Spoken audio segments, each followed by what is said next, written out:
విశ్వాసులకు మరొకసారి వందనాలు తెలియజేస్తున్నాం. Praise lord.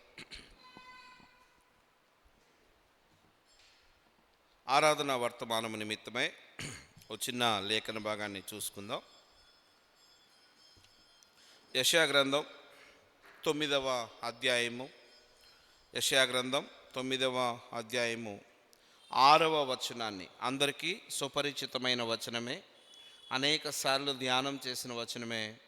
ఆ వచనాన్ని చూడటానికి ప్రయత్నం చేద్దాం. యెషయా గ్రంథం 9వ అధ్యాయము 6వ వచనం అందరం కలిసి చదువుకుందాం. ఏలయనగా మనకు శిశువు పుట్టెను, మనకు కుమారుడు అనుగ్రహింపబడెను, ఆయన భుజము మీద రాజ్యభారముండును. ఆశ్చర్యకరుడు, ఆలోచనకర్త, బలవంతుడైన దేవుడు, నిత్యుడగు తండ్రి, సమాధానకర్తయగు అధిపతి అని అతనికి పేరు పెట్టబడును. ప్రార్థన చేసుకుందాం. మహాపరిశుద్ధుడా, మరొకసారి నీ పాసన్నిధికి వస్తున్నాం. చదవబడిన లేఖన భాగాన్ని మా వినికిడిలో దీవించండి. నిలవబడిన వారము అయోగ్యులం, అపాత్రులం ప్రభు. నీ సన్నిధిలో నిలుచుటకైనను అర్హత లేనటువంటి వారం అయినా పదే పదే అందలం ఎక్కిస్తున్న దేవుడు అయ్యా, మేమేమై ఉన్నామో కేవలం మీ కృప మహదైశ్వర్యం అయ్యున్నాం. మాదంటూ ఏమీ లేదు, ఉన్నదంతా మీదే ప్రభు. కృప దయచేయండి. ఆయన ఆరాధన వర్తమానంలో ఆయన నీవేమై ఉన్నావో, నీ కృప ఏంటిదో తెలుసుకొని ఆరాధించగలిగే భాగ్యం మాకు దయచేయండి. ఈ సమయాన్ని దీవెనకరంగా మార్చి మీరు మాత్రమే మహిమ పొందమని నజరేయుడైన యేసుక్రీస్తు వారి పరిశుద్ధ నామంలో ప్రార్థించి అడిగి వేడుకొంచున్నాము తండ్రి, ఆమేన్.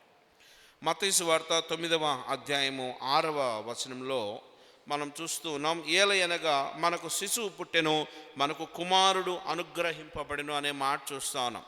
ప్రపంచం అంతా క్రిస్మస్ సెలబ్రేషన్స్లో ఉంది. ఎవరు ఖాళీగా లేరు. క్రైస్తవులు అంతకన్నా ఖాళీగా లేరు. చాలా బిజీ షెడ్యూల్స్ ఉన్నాయి. చాలా కొనే విషయాల్లో, లేకపోతే సర్దుకునే విషయాల్లో, లేకపోతే శుద్ధి చేసుకునే విషయాల్లో, చాలా అంశాల్లో మనుషులు బిజీగా ఉన్నారు. అయితే ఈ యొక్క దేవుని యొక్క రాకడ ఏదైతే ఉందో దాని వెనుక రెండు ప్రాముఖ్యమైన విషయాలు ఉన్నాయి. ఏంటనంటే, ఒక అవిధేయత ఉంది, ఒక విధేయత కూడా ఉంది. ఈ క్రిస్మస్ అని సెలబ్రేట్ చేసుకుంటున్న ఈ హడావుడి వెనుక, లేకపోతే దేవుడు నరరూపధారిగా భూమి మీదకి రావడానికి వెనుక ఒక అవిధేయత, అలాగే ఆ వచ్చిన ఆయన చూపించిన విధేయత కూడా మనం చూడగలుగుతూ ఉంటాం. దానిని బట్టి మనం ప్రభుని ఆరాధించ బద్దులమై ఉంటున్నాం. అవిధేయత ఏంటో చూడటానికి ప్రయత్నం చేద్దాం. ఆదికాండం 2వ అధ్యాయములో ఒక అవిధేయతకి పునాది పడినట్లుగా మనం చూస్తున్నాం. ఆదికాండం 2వ అధ్యాయము 17వ వచనాన్ని చూస్తే అక్కడ చాలా స్పష్టంగా రాయబడింది. ఆదికాండం 2వ అధ్యాయం 17. అయితే మంచి చెడ్డల తెలివినిచ్చు వృక్ష ఫలములను తినకూడదు, నీవు వాటిని తిను దినమున నిశ్చయముగా చచ్చెదవని నరునికి ఆజ్ఞాపించెను. చాలా ప్రాముఖ్యమైన మాట. ఏదైనా వనంలో అప్పటిదాకా ఈ మాట రాసేంత వరకు చావు అనే శబ్దం లేదు. చావు, మరణం లేదా చావు అనే శబ్దం లేదు. అయితే దేవుడు స్పష్టంగా ఏం చెప్తున్నాడంటే, మరణాన్ని మానవునికి పరిచయం చేస్తా ఉన్నాడు. బైబిల్లో మరణం పరిచయం చేయబడింది ఇక్కడే. ఈ మరణం కూడా ఎప్పుడు వస్తుంది అనడానికి అక్కడ చాలా స్పెసిఫిక్గా ఉంది. ఏమనుందంటే, అయితే మంచి చెడ్డల తెలివినిచ్చు వృక్ష ఫలములను తినకూడదు అంటే ఒక ఆజ్ఞ జారీ చేయబడినప్పుడు, అంటే ఒక కట్టడ నేర్పాలనుకున్నాడు దేవుడు, ఒక క్రమాన్ని నేర్పాలనుకున్నాడు.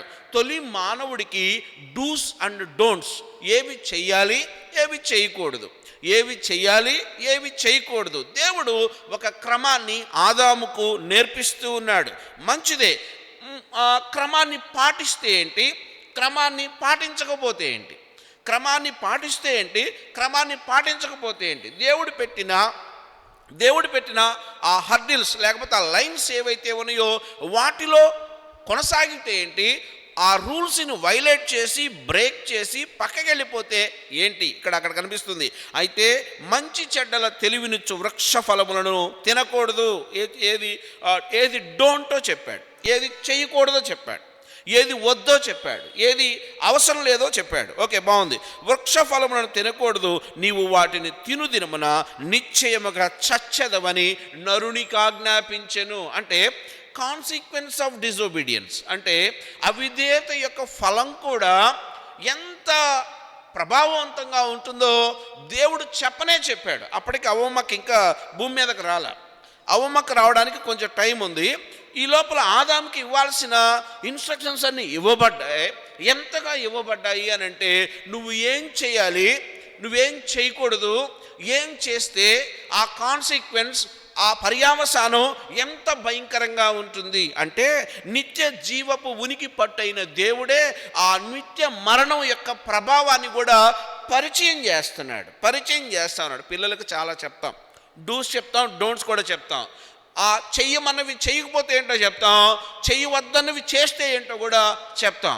చాలా స్పెసిఫిక్గా దేవుడు అంటే ఆదాముకి ఏది కూడా మరుగుపరచకుండా దేవుడు స్పష్టంగా తన నియమావళిని ఆదాముకి ఇచ్చినట్టుగా చూస్తూ ఉన్నాం. మంచిదే. అయితే ఆ ఆజ్ఞను మీరడం, లేకపోతే చెయ్యవద్దన్న పని చేస్తే వచ్చే కాన్సిక్వెన్స్ ఎంత తీవ్రంగా ఉంటుందో కూడా అక్కడ రాయబడి ఉంది. మరణము అనే మాటకి ఏమనుందంటే సెపరేషన్, అంటే ఎడబాటు అని అర్థం వస్తుంది.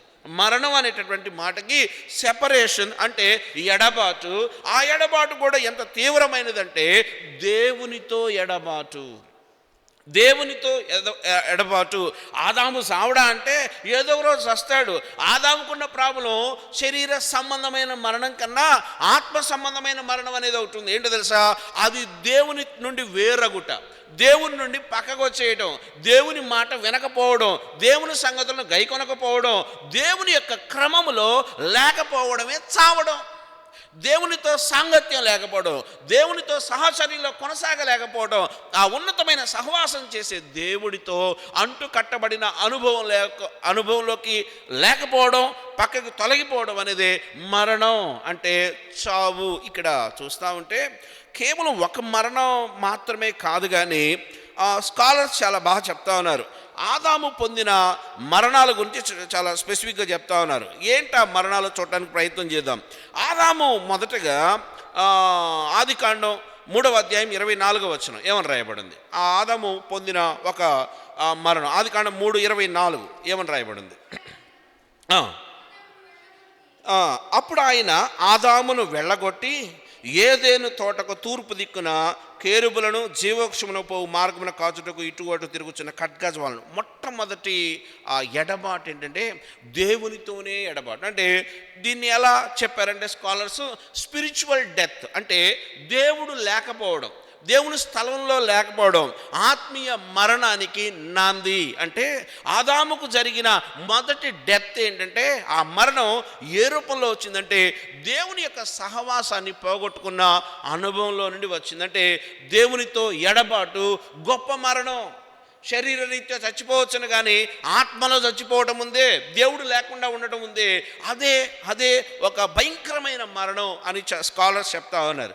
సో మొట్టమొదటిగా ఆదాము పొందుకున్న అనుభవం ఏంటంటే ఆత్మీయ మరణం. అంటే దేవునితో ఉండే ఆ ఉన్నతమైన గైడెన్స్, ఆ నడిపింపు, ఆ నియమావళి, లేకపోతే ఆ దిశా నిర్దేశం ఏదైతే ఉందో అది పోగొట్టుకున్నాడు, సహవాసాన్ని పోగొట్టుకున్నాడు.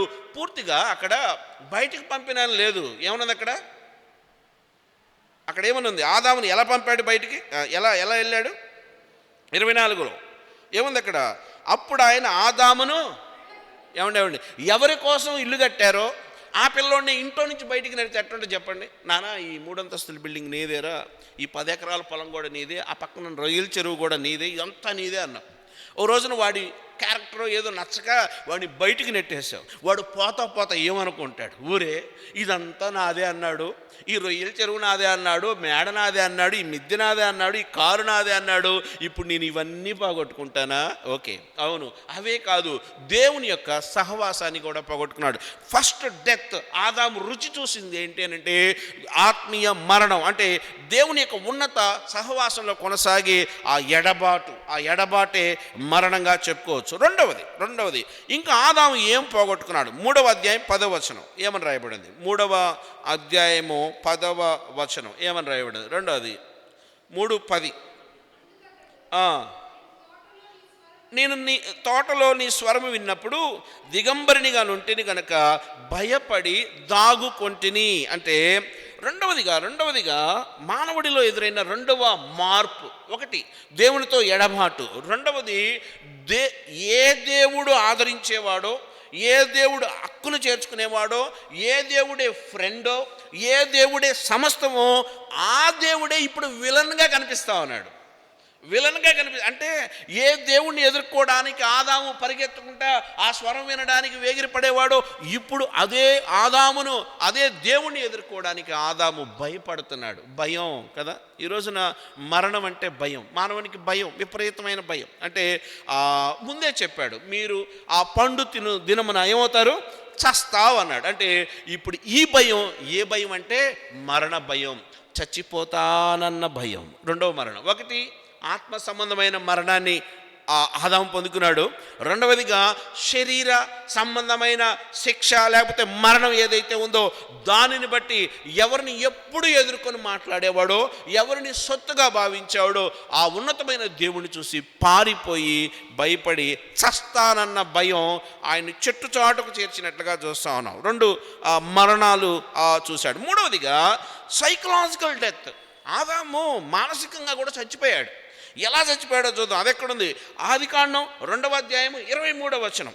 ఆదాము సౌండ్ నాలెడ్జ్ కలిగినటువంటి వాడు, కానీ ఈ మరణం, ఈ అవిధేయత అనే పాపం వలన ఎదుర్కొన్న మూడవ డెప్త్ ఏంటంటే సైకలాజికల్ డెప్త్. ఏంటది? అది ఆదికాండం 2వ అధ్యాయము 23వ వచనం ఏమని రాయబడింది అండి? ఆదాము ఒంటరిగా ఉన్నాడు. వెరీ గుడ్, మంచిది. ఆదాముకు తోడుగా చాలా ఉన్నాయి. జంతువులు ఉన్నాయి, పశువులు ఉన్నాయి, లేకపోతే ఇంకా రకరకాల పక్షులు, ఇంకా చాలా ఉన్నాయి, అన్ని రకాల జీవులు ఉన్నాయి. ఓకే, కానీ సాటి అయిన సహాయం కావాలి అనుకున్నాడు. సరే, మంచిదే, పక్కటెముకను తీసి ఆ నారిని తీసినప్పుడు ఆదాము ఏమన్నాడు? ఒకసారి చదవండి అక్కడ 21వ వచనం, 23వ వచనం చదవండి. ఏమన్నది అక్కడ? అప్పుడు ఆదాము ఇట్లనెను, నా ఎముకలలో, అవమును పట్టుకొని ఏమన్నాడు? నా ఎముక అన్నాడు. నువ్వు నా బాడీ అన్నాడు. నువ్వు నా నుండే తీయబడ్డావు అన్నాడు. నువ్వు నాలో ఉన్నావు, నాలో నుండి వచ్చావు, నువ్వు నా దానవు అన్నాడు. సింపుల్గా చెప్పాలంటే నువ్వు వేరు కాదు, నువ్వు నా సొత్తు అన్నాడు. అంటే ఓన్ చేసుకున్నాడు. అంటే ఆ అవ్వమ్మని తయారు చేసినప్పుడు, లేదు దేవుడు ఇచ్చినప్పుడు నాది అన్నవాడు కొంచెం ముందుకు పోతే పండు తిన్న తర్వాత 3:12 ఏమని ఉంది? 3:12 ఏమంటున్నాడు? అందుకు ఆదాము, నాతో నుండుటకు నీవు నాకు ఇచ్చిన స్త్రీ. అంటే నెపం ఎవరి మీద మోపుతున్నాడు? నువ్వు ఇచ్చావే కదా.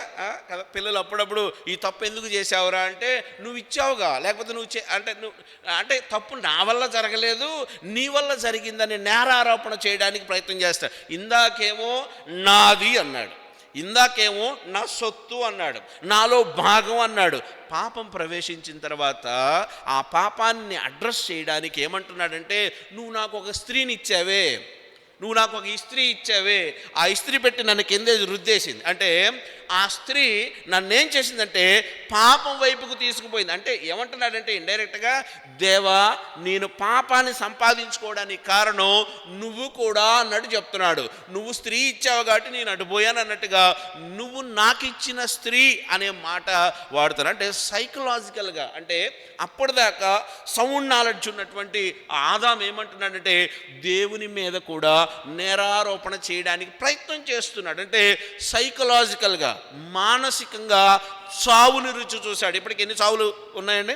1 ఆత్మీయంగా చచ్చిపోయాడు, 2 శరీరం మరణాన్ని బట్టి భయపడ్డాడు, 3వది మానసికంగా కూడా ఏం మాట్లాడుతున్నాడో తెలియకుండా మాట్లాడుతూ ఉన్నాడు. 4వ డెప్త్ ఏంటంటే ఆదికాండం 2వ అధ్యాయం 19వ వచనం. ఆదికాండం 2వ అధ్యాయము 19వ వచనం. దేవుడైన యెహోవా ప్రతి భూజంతువును ప్రతి ఆకాశ పక్షిని నేల నుండి నిర్మించి ఆదాము వాటికి ఏ పేరు పెట్టునో చూచుటకు అతని యొద్దకు వాటిని రప్పించెను. జీవము గల ప్రతిదానికి ఆదాము ఏ పేరు పెట్టెనో ఆ పేరు దానికి కలిగెను. విచిత్రం ఏంటో తెలుసా? సర్వ సర్వజీవులకు పేరు పెట్టే, అంటే నామకరణ మహోత్సవం చేసిన వాడే జంతువులను చూసి, ఆ ప్రకృతిని చూసి ఈ రోజున భయపడతా ఉన్నాడు. మీరు చూస్తే చిన్న దోమే, కానీ కోట్ల రూపాయల వ్యాపారం జరుగుతుంది. ఒక దోమ వల్ల కోట్ల రూపాయల వ్యాపారం కదా. నువ్వు రాసుకునే మస్కిటో ఆయిల్, మస్కిటో కాయిల్, లేకపోతే నెట్ కదా, డోర్స్కి వేసే నెట్ కదా. ఒక దోమ అల్పమైన ప్రాణి, అంత చిన్న ప్రాణిని చూసి కూడా మానవుడు భయపడుతున్నాడు. అంటే ఏ సృష్టికి పేరు పెట్టాడో, ఏ సృష్టిని సరదాగా అంటే తన కోసమని ఓన్ చేసుకున్నాడో, అదే సృష్టిని చూసి ఈ రోజున, అదే ప్రకృతిని చూసి ఈ రోజున మానవుడు భయపడతా ఉన్నాడు. అంటే ప్రకృతి రీత్యా కూడా, సృష్టి రీత్యా కూడా నేచర్ డెత్, అంటే ప్రకృతితో సరదాగా ఉండవలసిన వాడు ప్రకృతిని చూసి కూడా భయపడుతున్నాడు. అంటే 4 రకాల మరణపు అనుభవపు అంచుల్లోకి ఆదాము వెళ్ళాడు ఒక్క అవిధేయత వలన. ఓకే, 1 ఆత్మీయంగా చచ్చిపోయాడు, 2 శరీర రీత్యా సావు తప్పదు, 3 మానసికంగా చచ్చిపోయాడు, 4వది ప్రకృతిని చూసి కూడా భయపడి చచ్చేంతగా భయపడతా ఉన్నాడు. బాగానే ఉంది. అయితే ఇలా చావు బ్రతుకుల మధ్య ఉండమని దేవుడు ఆదామును తయారు చేయలా. ఆదాము యొక్క అవిధేయత ఎంత గొప్పదంటే ఈ 4 మరణాల రుచి చూడడానికి కారణమైంది. బాగుంది. అయితే ఆదాము సంతానాన్ని అలా వదిలిపెట్టడానికి ఇష్టం లేని దేవుడు ఆ తొలి ఆదాము ద్వారా ఏ అవిధేయత మానవ జీవితాల్లోనికి వచ్చిందో ఆ అవిధేయత నుండి మరలా తిరిగి మనుషులను తనతో కలుపుకోవడానికి, మనుషులతో సంబంధం పెట్టుకోవడానికి, మనుషులను తిరిగి తన వైపుకు తిప్పుకోవడానికి తన ప్రియకుమారుడైన యేసుక్రీస్తు వారిని ఈ భూమి మీదకు. అసలు యేసయ్య ఎందుకు వచ్చాడండి? ఏసై రాకపోతే ఈ క్రిస్మస్ అవసరం లేదు, ఈ ఇల్లు అలుక్కోటాలు ఉండదు, ఈ కొత్త బట్టలు ఉండదు, ఈ హడావుడి ఉండదు కదా. యేసు ప్రభు ఎందుకు వచ్చాడో చాలా స్పెసిఫిక్గా మనకి లూకాసు వార్తలో కనిపిస్తుంది. చూద్దాం. లూకాసు వార్త 1:75 నువ్వు నీ దేవుణ్ణి ఎందుకు ఆరాధించాలంటే, తొలి ఆదాము 4 సావులు చచ్చి ఆ 4 సావులు మనకు ఆస్తిగా ఇస్తే మనం కూడా 4 సావులు చస్తుంటే మనం అలా చచ్చిపోవడం ఇష్టం లేక ప్రభువైన యేసుక్రీస్తు వారు నా ఇంట్లో ఉన్న క్యాలెండర్ సాక్షిగా ఆయన ఈ భూమి మీదకి వచ్చాడు. చూద్దాం అసలు ప్రభు ఎందుకు వచ్చాడు, ఆయన నేను ఎందుకు స్తుతించాలి, నేను ఆయనని ఎందుకు అడ్రస్ చేయాలంటే లూకాసు వార్త 1:75 ఆ మాట కనిపిస్తూ ఉంది. ఏముంది అక్కడ?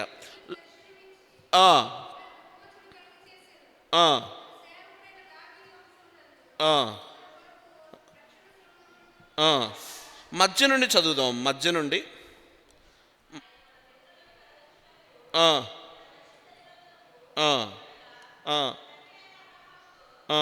75 ఏముందంటే, అబ్రహాముతో తాను చేసిన ప్రమాణమును జ్ఞాపకం చేసుకుంటకు అని 75 మనము శత్రువుల చేతి నుండి విడిపింపబడి, మొదటి మాట.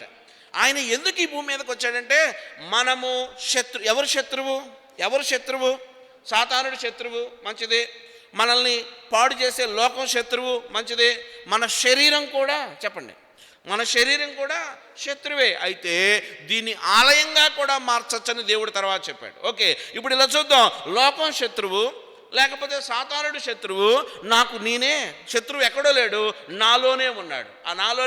అంటే ఇప్పుడు యేసు ప్రభువు వారు ఎందుకు వచ్చాడు అనే మాటకు అక్కడ ఏమని రాయబడిందంటే, శత్రువుని చేతిలో నుండి విడిపింపబడి, అవును, నన్ను విడిపించే దేవుడు, నా శత్రువు నుండి విడిపించే దేవుడు, నా ఇచ్చల నుండి విడిపించే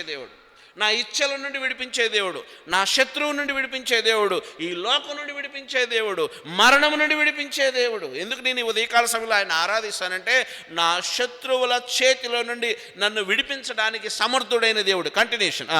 మన జీవితకాలం అంతయు ఎలా ఉండాలి?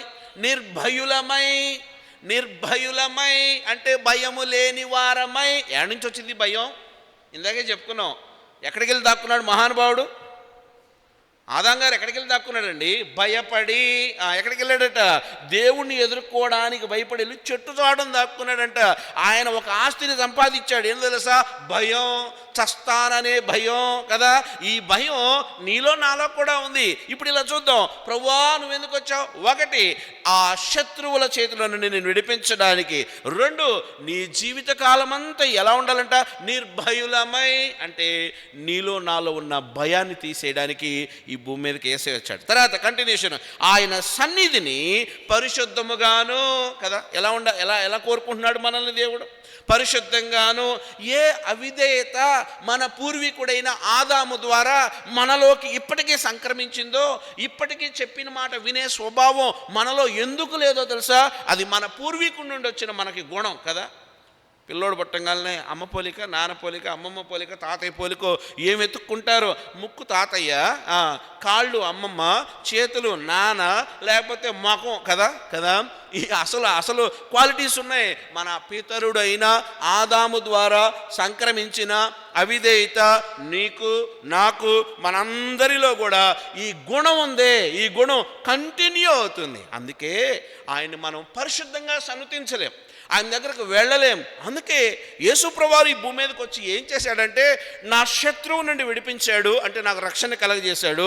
రెండవదిగా నా జీవితకాలం అంతా భయము లేకుండా కదా ఉంటే ఇక్కడ, లేకపోతే అక్కడ.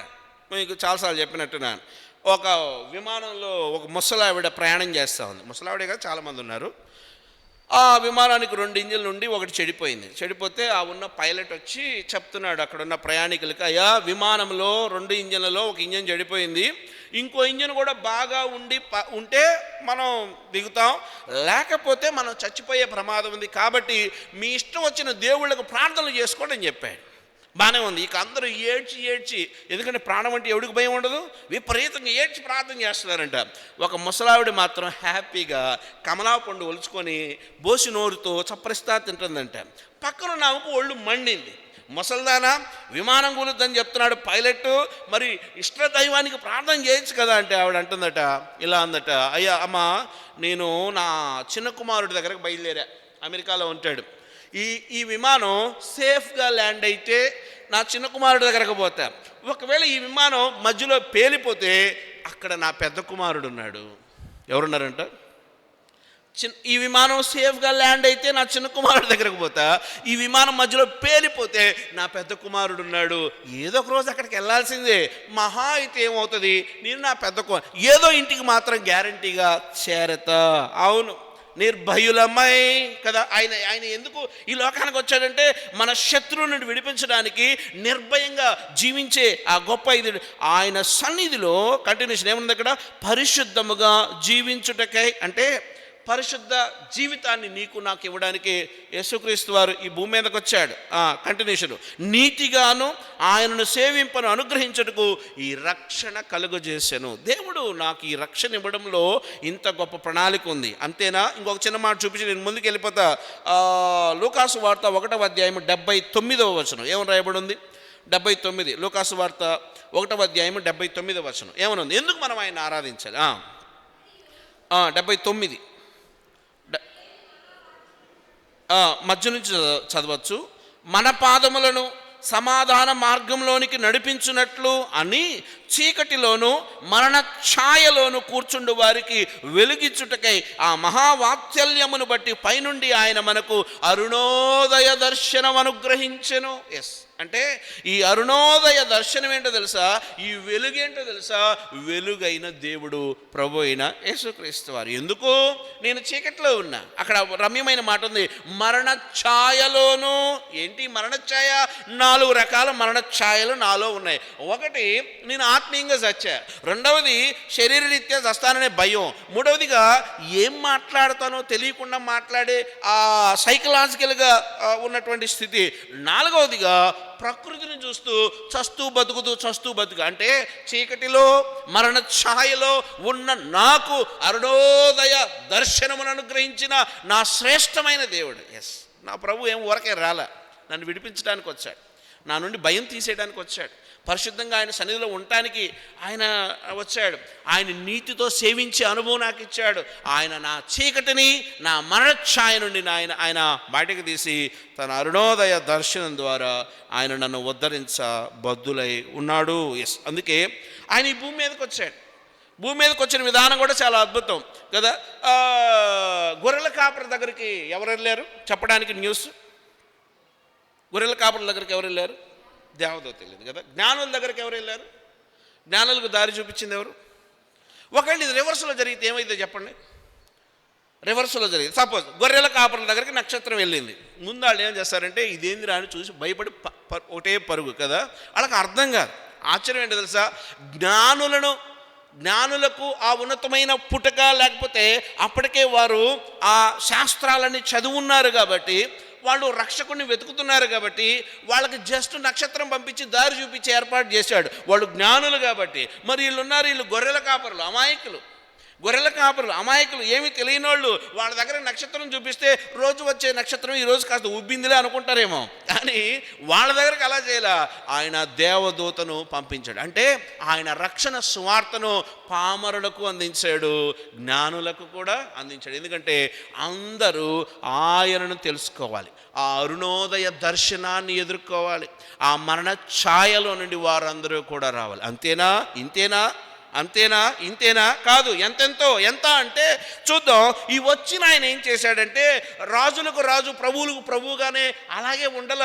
ఫిలిప్పీలకు రాసిన పత్రిక 2వ అధ్యాయము 6వ వచనం. ఈ ఉన్నతమైన దేవుడు, ఇంత గొప్పగా నన్ను ఉద్ధరించడానికి వచ్చిన దేవుడు, నన్ను పాపశాపం నుండి విడిపించడానికి వచ్చిన దేవుడు, ఆయన నా కొరకు బలియాగమును అనర్చాడు, వెల చెల్లించాడు.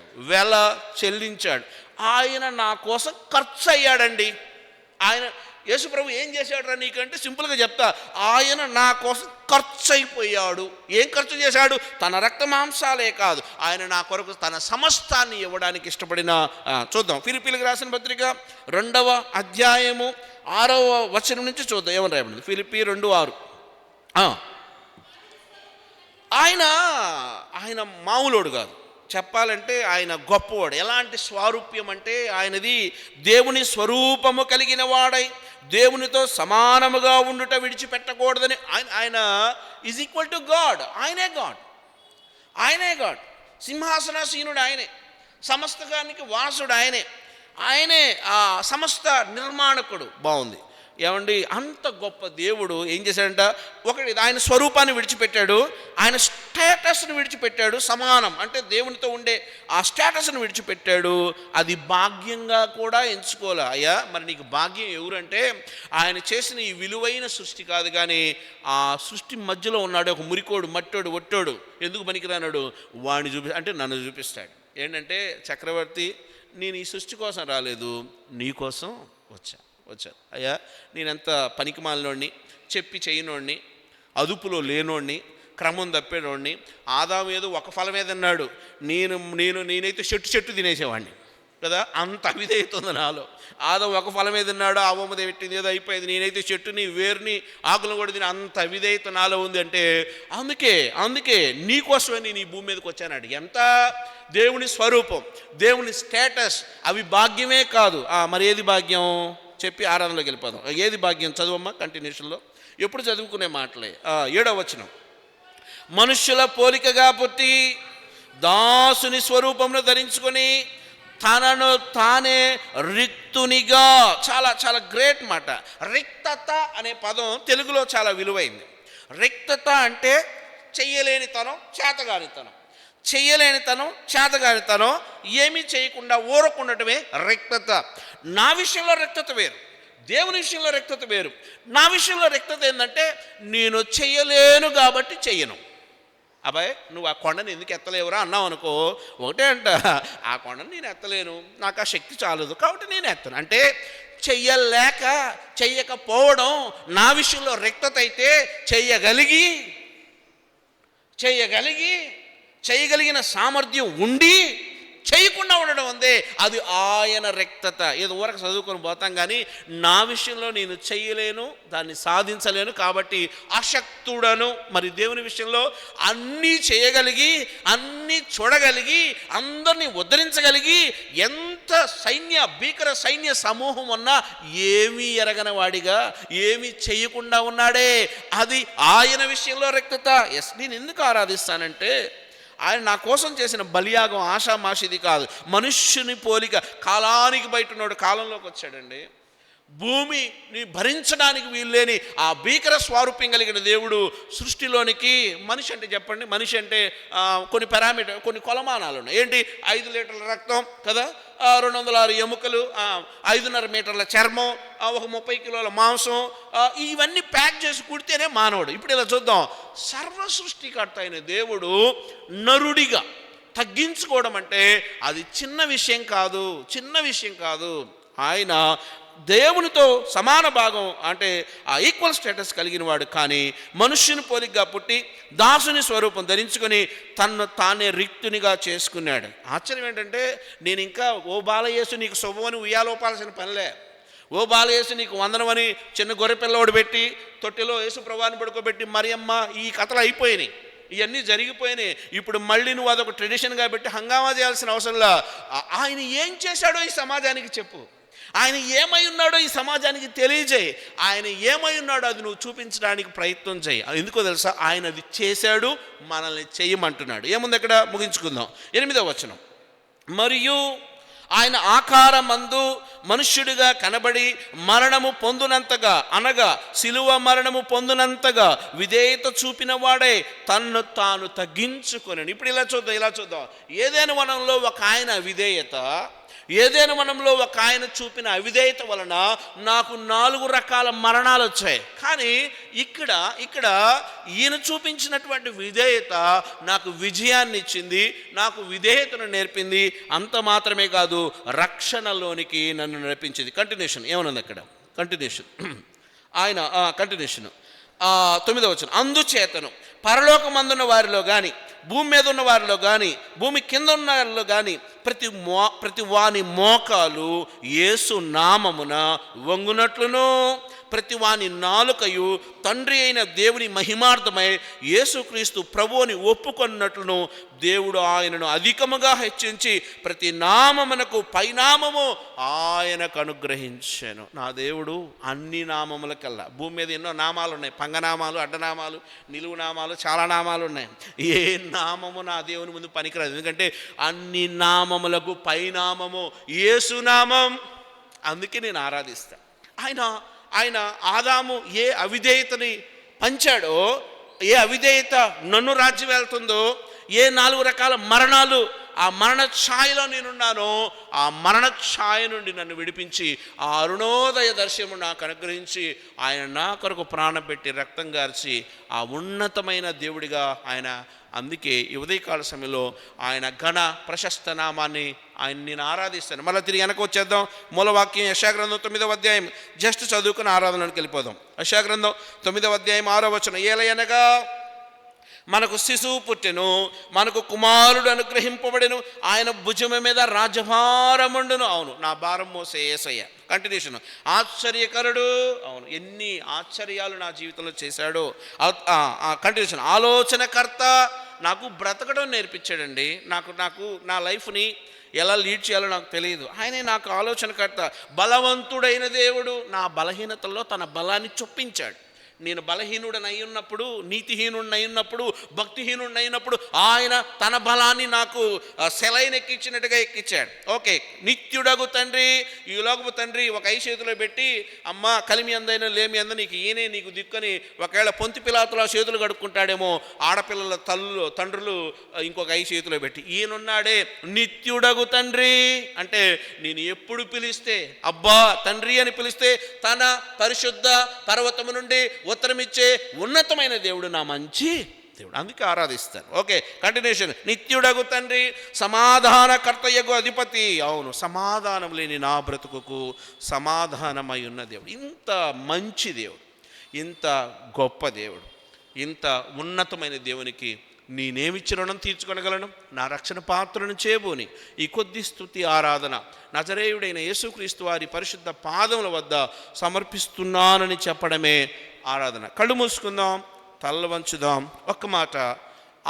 ఆదాము 4 రకాల మరణపు అనుభవాలు రుచి చూశాడు.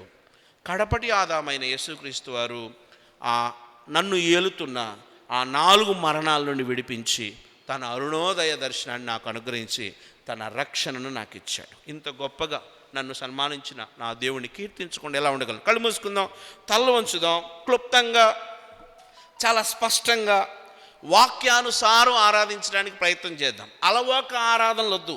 అలవోకగా ఏదొస్తే అది ఏది బట్టి అలా కాదు. వాక్యానుసారంగా ఆయన ఏమై ఉన్నాడో తెలుసుకున్న 2 మాటలు చాలు. ఆరాధన అంటే 2 మాటలు చాలు. పెద్ద పెద్ద ఏం అవసరం లేదు. 2 మాటలతో ఆ ప్రశస్త ఘన శ్రేష్ఠ ఉన్నత నామాన్ని కీర్తించుకుందాం. ఒకరి తర్వాత ఒకరు క్లుప్తంగా టైం తీసుకుంటూ మనం ఆరాధనలోనికి వెళ్ళిపోదాం. ఆరాధన చేస్తున్నప్పుడు ఎవరు అటు ఇటు తిరగాల్సిన పని లేదు. దయచేసి అందరూ ఆరాధనలో ఏకీభవించండి.